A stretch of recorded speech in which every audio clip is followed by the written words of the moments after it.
रायपुर से बड़ी खबर, जहां झीरम घाटी केस की अंतिम सुनवाई पूरी होने जा रही है। विशेष न्यायाधीश ने फैसला सुरक्षित रखा है। अभियोजन और बचाव पक्ष की दलील पूरी हुई। अभियोजन ने रिपीटल दलीलें भी पेश की।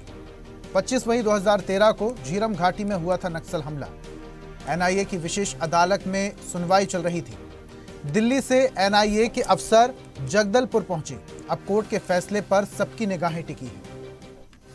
झीरम घाटी कांड, ये वो कांड था जिसको लेकर सियासत आज भी चल रही है। बीजेपी और कांग्रेस एक दूसरे पर झीरम घाटी कांड के आरोप लगाते रहे हैं। ज्यादा जानकारी के साथ हिमांशु जुड़े हैं। हिमांशु, सबकी निगाहें अब कोर्ट के फैसले पर हैं।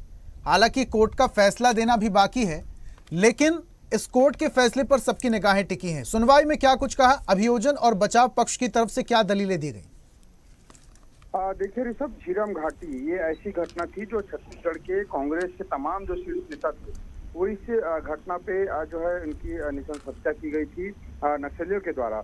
मामले को लेकर लंबी सियासत छत्तीसगढ़ की सूबे में लगातार 2013 से आज तक होते आई है। मामले पर अब तक कोई न्याय है वो कांग्रेस के तमाम जो पीड़ित है, जो उनके परिजन है, उनको नहीं मिल पाई। अंततः सुनवाई को लेकर लगातार एक के बाद एक दलीलें आगे बढ़ती रही और आज सुनवाई का तीसरा दिन है। बीते 2 दिनों से लगातार जो है, क्योंकि कई लोगों की इस पर बयान होना है, लंबी चौड़ी इस पर जो है फाइलें इस पर रुकी हुई है। अभियोजन और बचाव पक्ष की दलीलें जो है वो अब तक पूरी हो चुकी है। उसके साथ साथ अभियोजन ने रिपीटल दलीलें भी प्रस्तुत की है इस बार। वहीं विशेष न्यायाधीश ने फैसला को सुरक्षित रखा है और पूरा मामला जो है 25 मई 2013 को दरभा में झीरम घाटी की बड़ा नक्सल हमला हुआ था। एनआईए की विशेष अदालत में सुनवाई है वो लगातार चल रही है। दिल्ली से एनआईए के अफसर भी जगदलपुर पहुंचे हुए हैं।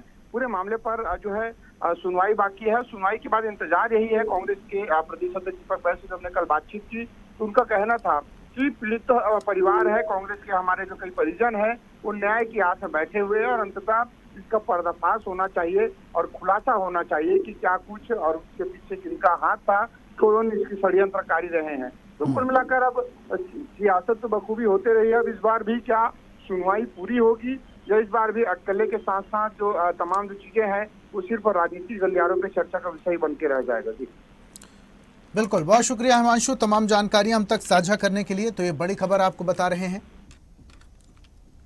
अभियोजन ने रिपीटल दलीलें भी पेश की। अब कोर्ट के फैसले पर सबकी निगाहें टिकी हैं। और ऐसी ही ताजा खबरों के लिए लाइक, फॉलो और यूट्यूब पर सब्सक्राइब कर बेल आइकन जरूर दबाइए और हर अपडेट के लिए विजिट कीजिए स्वदेशलाइव.com।